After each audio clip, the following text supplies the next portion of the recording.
हरियाणा विधानसभा चुनाव के लिए मतगणना जारी है और अभी जो रुझान सामने आ रहे हैं उसके हिसाब से कांटे की टक्कर है। कभी भाजपा आगे निकल रही है, कभी कांग्रेस आगे निकल रही है। 1-2 सीटों का मार्जिन है।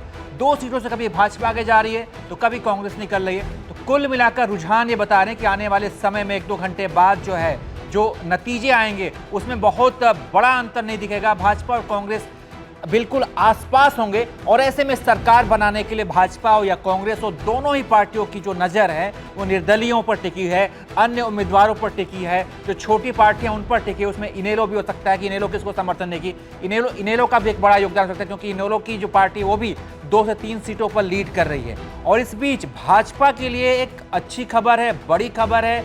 वो बड़ी खबर यह है कि भाजपा के जो बागी नेता थे और जो बगावत करके निर्दलीय मैदान में उतरे थे, उनमें से 3 नेता हिसार से, गन्नौर से और कालका से, ये 3 विधानसभा सीट ध्यान में रखिए, हिसार, गन्नौर और कालका, तीनों सीटों पर भाजपा के बागी उम्मीदवार निर्दलीय चुनाव मैदान में थे। निर्दलीय उम्मीदवार के तौर पर वो मैदान में थे, चुनाव लड़ रहे थे और तीनों ही निर्दलीय उम्मीदवार इस वक्त अपनी अपनी सीट पर आगे निकल रहे हैं। तो भाजपा आलाकमान की नजर टिकी हुई है इन निर्दलीय उम्मीदवारों पर भी, बागियों पर भी, कि क्या हम इन्हें वापस से मना सकते हैं, क्या मना कर इनका समर्थन हम ले सकते हैं क्या। क्योंकि अगर ये निर्दलीय उम्मीदवार भाजपा को समर्थन करेंगे तो इससे भाजपा को फायदा मिलेगा। क्योंकि अगर जो रुझान है उसके मुताबिक अगर नतीजे भी ऐसे ही बिल्कुल लेते हैं, 1-2 सीटों का अंतर होता है, अगर भाजपा 2-3 सीटों से पिछड़ती है, बहुमत से थोड़ी सी दूर रहती है, तो निर्दलीय की जरूरत पड़ेगी भाजपा को।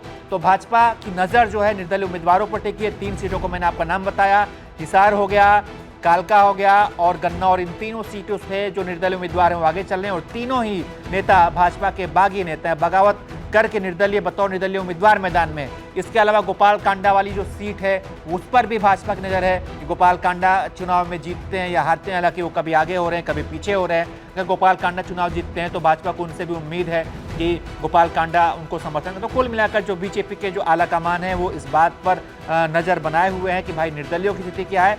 और अब जो है भाजपा के जो नेता हैं वो निर्दलीयों से संपर्क बनाने की कोशिश में भी कहिए तो जुट गए हैं। बाकी आपको क्या लगता है कि हरियाणा में कौन सरकार बनाने में कामयाब होगा, भाजपा या कांग्रेस? अपनी राय कमेंट कर बताइए और तमाम अपडेट्स के लिए आप देखते रहिए एबीपी लाइव, क्योंकि एबीपी लाइव पर सबसे तेज चुनावी नतीजे हम आपको दे रहे हैं। बहुत बहुत धन्यवाद।